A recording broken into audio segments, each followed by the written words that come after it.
আসসালামু আলাইকুম। আপনারা দেখছেন আপডেট বাংলাদেশ, আর সাথে রয়েছি আমি রুবেল। একে একে রাজধানী ঢাকার সব প্রবেশ পথগুলো পাচ্ছে নতুনত্ব। বহু বছরের পুরনো দৃশ্যপট পাল্টে পাচ্ছে আধুনিকতার ছোঁয়া।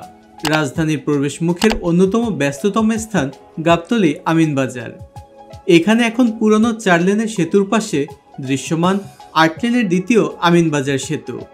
সেই সাথে নতুনত্বের স্বাদ পেতে যাচ্ছে পুরনো সেতুটিও।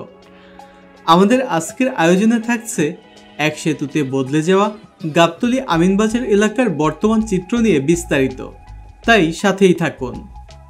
আমিনবাজার সেতুর সাথে আরেকটি গুরুত্বপূর্ণ অংশ জড়িয়ে আছে, সেটি হলো সংযোগ সড়ক। এমনিতেই রাজধানী ঢাকার গাবতলী আমিনবাজার ঘিরে সরকারের ব্যাপক উন্নয়ন পরিকল্পনা আছে, যার কিছু কিছু এরই মধ্যে শুরু হয়ে গিয়েছে। বিশেষ করে সেতুর 1.5 কিলোমিটার সংযোগ সড়ক তো হচ্ছেই। এছাড়া গাবতলীর পশুরহাট ট্রাক স্ট্যান্ড কিছুটা সরিয়ে সেখানে ইন্টারচেঞ্জের মতো গোলচত্বর নির্মাণ করা হচ্ছে। সেতুর আমিনবাজার অংশে দেখতে পাচ্ছি কার্পেটিংয়ের জন্য কাজ চলমান এখন। এই সড়কটি খুবই গুরুত্বপূর্ণ ঢাকার প্রবেশ এবং বের হবার জন্য। তাই তো দূরপাল্লার যানবাহনের জন্য 4টি লেন আলাদা করে দেওয়া হয়েছে ডিভাইডার দিয়ে, আর লোকাল এবং ধীরগতির যানবাহনের জন্য দুই পাশে রাখা হয়েছে আলাদা সার্ভিস লেন।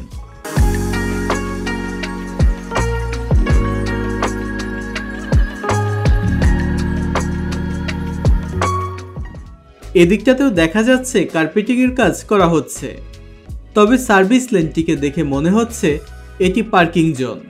এভাবে সড়কের উপর গাড়ি পার্কিং করে রাখার ফলে লোকাল বাসগুলো মূল সড়কে দাঁড়িয়ে যাত্রী ওঠানামার কাজগুলো করছে, যার ফলে মূল সড়কে যানজটেরও সৃষ্টি হচ্ছে। এই ব্যাপারগুলো কঠোরভাবে দেখা না হলে এত প্রশস্ত সড়ক বানিয়ে কোনো কাজেই আসবে না। সেতুর আমিনবাজার প্রান্তে সেতুর নিচ দিয়ে রাখা হয়েছে ইউটার্ন নেওয়ার ব্যবস্থা। এবার সে দেখতে পাচ্ছি ইউটার্ন নেওয়ার জন্য সড়কটিকে ঢালাইয়ের জন্য প্রস্তুত করা হচ্ছে, সেই সাথে যোগ হচ্ছে ড্রেনেজ ব্যবস্থাও। পুরনো সেতু এবং নতুন সেতুর এদিকটি রাখা হয়েছে লোকাল এবং ধীরগতির যানবাহন চলাচলের জন্য, আর নতুন সেতুর মাঝের এই লেনগুলো রাখা হয়েছে দূরপাল্লার যানবাহনগুলো চলাচলের জন্য।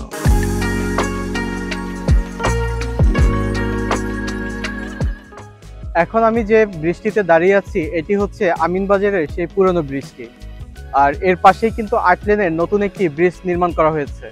তো এখানে এসে আজকে দেখতে পাচ্ছি যে এই ফুটপাথ যেটি ছিল সেই ফুটপাথ কিন্তু অনেক বেশি প্রশস্ত করা হয়েছে। আমিনবাজার পুরনো সেতুতে আগে যে ওয়াকওয়েটি ছিল সেটি দেখা যাচ্ছে আমি হাঁটার পরে এখানে কিন্তু আরেকজন মানুষ হাঁটার কোনো উপায় নেই। তো দেখা যাচ্ছে এইটুকু পথের পরে এখানে কিন্তু বিশাল একটি ওয়াকওয়ে তৈরি করা হয়েছে, যেখানে অনায়াসে 8 থেকে 10 জন মানুষ কিন্তু পাশাপাশি হাঁটতে পারবে। তো এটি কিন্তু ভালো ব্যাপার, কারণ এই পথ ধরে অনেক মানুষ এই পার থেকে ওই পারে যাতায়াত করে থাকে। আর এখানে আসার পরে আরও একটি জিনিস দেখতে পেয়েছি, এই যে পুরনো সেতুটি এটিকে পরিষ্কার করা হচ্ছে, কারণ এখান থেকে জানতে পেরেছি এটিকে আবারও নতুন করে সংস্কারের কাজ চলছে। অর্থাৎ এই যে ময়লাগুলো রয়েছে এগুলো তুলে ফেলার পরে এখানে হচ্ছে কার্পেটিংয়ের কাজ করা হবে। আমার ঠিক পিছন দিকেই কিন্তু অনেকগুলো শ্রমিক দেখা যাচ্ছে যে ময়লাগুলো তুলে ফেলার কাজগুলো করছে। তাহলে চলুন ঘুরে ফিরে এই স্থানের যে আপডেটগুলো রয়েছে সেগুলো দেখে নেওয়া যাক। গাবতলী আমিনবাজার এলাকার যানজটের জন্য এখানে বাস টার্মিনাল, পশুরহাট এবং ট্রাক স্ট্যান্ডকেই দায়ী করা হয়। তবে গাবতলী বাস টার্মিনালটিকে হেমায়তপুরে সরিয়ে নেওয়ার একটি পরিকল্পনা ছিল বিগত সরকারের।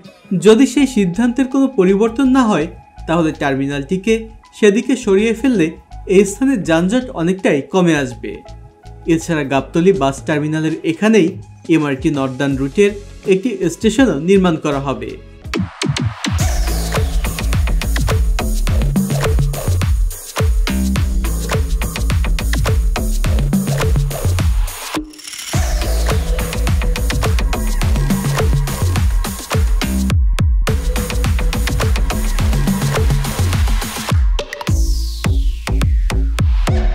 গুগল ম্যাপের তথ্য অনুযায়ী আমিনবাজার সেতু নির্মিত হয়েছে বুড়িগঙ্গা নদীর উপর, আর এদিক দিয়ে পণ্যবাহী বড় ছোট প্রচুর নৌযান চলাচল করে থাকে। বর্তমানে নতুন এবং পুরনো সেতুর পিলারগুলোকে নৌ দুর্ঘটনা থেকে রক্ষা করতে দেওয়া হচ্ছে নিরাপত্তা বেষ্টনী।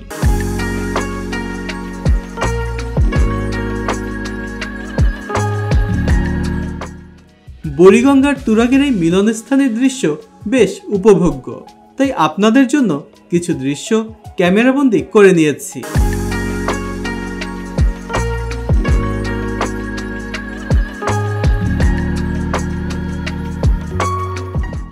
পুরনো আমিনবাজার সেতুর উপর নতুন করে কার্পেটিং করে এর দুই পাশে এবং সড়ক অংশে রোড মার্কিং ফুটপাতে রং করা হলে আরও বেশি ভালো লাগবে।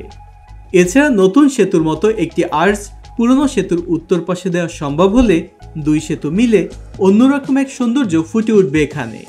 এই ব্যাপারটি কর্তৃপক্ষকে ভেবে দেখারও অনুরোধ রইল। আমিনবাজার সেতুর 3D নকশা যেমনটি আমরা দেখেছি সেভাবে সাজিয়ে তোলা হলেও সেতুর স্টিল স্ট্রাকচারটি তার সাথে যেন মিল খুঁজে পাচ্ছি না। এই ব্রিজের স্টিল আর্চটি যদি মধুমতি সেতু কিংবা মাদানী অ্যাভিনিউয়ের বালু ব্রিজের মতো হতো তাহলে এই ব্রিজের সৌন্দর্য আরও কয়েক গুণে বেড়ে যেত। এ ব্যাপারে আপনাদেরও মতামত জানিয়ে দিতে পারেন কমেন্ট সেকশনে। 210 কোটি টাকার বেশি ব্যয়ে নির্মাণাধীন তৃতীয় আমিনবাজার সেতুটির দৈর্ঘ্য প্রায় 233 মিটার আর এটি প্রস্থ প্রায় 34 মিটারের মতো। সেতুর গাবতলী অংশের এদিকটায় নির্মাণ করা হচ্ছে একটি গোল চত্বরের মতো। মিরপুর বেড়িবাঁধ হয়ে আসা যানবাহনগুলো এদিক দিয়ে এসে আমিনবাজার সেতুতে উঠে যেতে পারবে। এছাড়া এদিক দিয়ে আসা যাওয়া করা যাবে বছিলা মোহাম্মদপুর সদরঘাটের দিকে। এই সড়কটি বর্তমানে 2 লেনের, তবে এটিকেও প্রশস্ত করার কথা রয়েছে।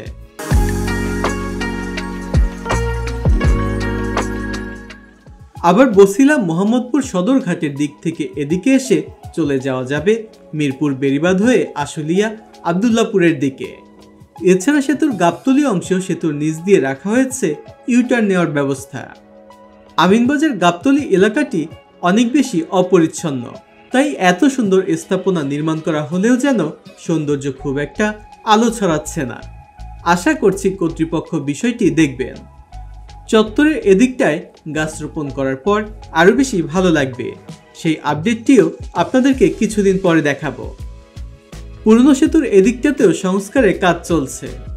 এখানেও সেতুর নিচের দিকে ইউটার্ন ব্যবহারের জন্য পথ নির্মাণ করা হয়েছে আর গোল চত্বরের মাঝে মসজিদটিকেও রেখে দেওয়া হয়েছে। আমি এখন যে স্থানটিতে দাঁড়িয়ে আছি এখান থেকে আমার যদি ডান দিকটি দেখি, এই পাশটি হচ্ছে তুরাগ, আর আমার ঠিক ডানে এটি দিয়ে হচ্ছে উত্তরার দিকে যাওয়া যায়, আবদুল্লাপুরের দিকে যাওয়া যায়, আবার আশুলিয়ার দিকেও যাওয়া যায়। আর এই যে এই জায়গাটি রয়েছে এখানে কি মসজিদ দেখতে পাচ্ছি, আবার এখানে কি চত্বরও তৈরি করা হয়েছে। তো এই যে মিরপুর ব্রিজঘাট শাহী জামে মসজিদটি রয়েছে, এটিকে যদি দৃষ্টিনন্দনভাবে তৈরি করা যায় তাহলে কিন্তু এই জায়গাটি দেখতে আরো বেশি ভালো লাগবে। তো কর্তৃপক্ষের কাছে আমি দৃষ্টি আকর্ষণ করতে চাচ্ছি যে এই ব্যাপারটি যদি তারা একটু দেখেন তাহলে হয়তো এই জায়গাটি আরো অনেক বেশি সৌন্দর্য বৃদ্ধি পাবে এবং দেখতেও ভালো লাগবে। এছাড়া এই দিকটাতে নদীর পাশে কিন্তু ওয়াকওয়ে রয়েছে, তবে আসলে এটি দেখভালের আসলে হয়তো কোনো লোকজন নেই, তাই কর্তৃপক্ষ এই ওয়াকওয়েটিকেও যদি তারা সংস্কার করে এবং সাধারণ মানুষের উপযোগী করে তোলে তাহলেও কিন্তু অনেক বেশি ভালো হবে। আর এছাড়া এখানে একটি ছোটখাটো লঞ্চ ঘাটও দেখা যাচ্ছে, যেখান থেকে অনেক সময় মাহফিলের সময় আমরা লঞ্চ দেখতে পাই। তো কর্তৃপক্ষ যদি 2-1টি লঞ্চ এই জায়গা থেকেও যদি ছেড়ে যায় তাহলেও হয়তো এক সদরঘাটের উপরে চাপ কমে যাবে। সেতু থেকে সামনের দিকটি চলে গিয়েছে সাভার হয়ে আরিচার দিকে। দূরপাল্লার যানবাহনগুলোকে নিরবিচ্ছিন্নভাবে চলাচলের জন্য সার্ভিস লেন থেকে আলাদা করে দিতে ডিভাইডার দেওয়া হয়েছে, ফলে চাইলেও নির্দিষ্ট স্থান ছাড়া ইউটার্ন নেওয়ার সুযোগ থাকছে না। এছাড়াও পথচারীরাও সড়কের মাঝ দিয়ে পারাপার হতে পারবে না। সবশেষ বলতে চাই, উন্নত সড়ক, সেতু তথা যোগাযোগ অবকাঠামো নির্মাণ হচ্ছে, কিন্তু কিছুতেই সড়কের শৃঙ্খলা ফিরছে না। যত্রতত্র গাড়ি দাঁড় করিয়ে রাখা, যেখানে সেখানে যাত্রী ওঠানামার কারণে। এসব ক্ষেত্রে আরও সচেতনতা প্রয়োজন। অনিয়মের সংস্কৃতি না বদলালে উন্নয়নের সুযোগ পাওয়া যাবে না। তো বন্ধুরা, কেমন লেগেছে আমাদের আজকের এই ভিডিওটি? যদি ভালো লেগে থাকে তাহলে অবশ্যই কমেন্টস করে জানাতে ভুলবেন না। সেই সাথে যারা নিয়মিত আমাদের ভিডিও দেখেন কিন্তু এখনও চ্যানেলটি সাবস্ক্রাইব করেননি, তারা সাবস্ক্রাইব করে পাশে থাকা বেল আইকনটি প্রেস করে দিন, যেন পরবর্তী ভিডিওর নোটিফিকেশনগুলো পেয়ে যান সবার আগে। আর যারা ইতিমধ্যে চ্যানেলটি সাবস্ক্রাইব করেছেন তাদেরকে জানাচ্ছি অসংখ্য ধন্যবাদ। যে যেখানেই থাকুন ভালো থাকুন, সুস্থ থাকুন। আজকের মতো আমি রুবেল বিদায় নিচ্ছি। আল্লাহ হাফেজ।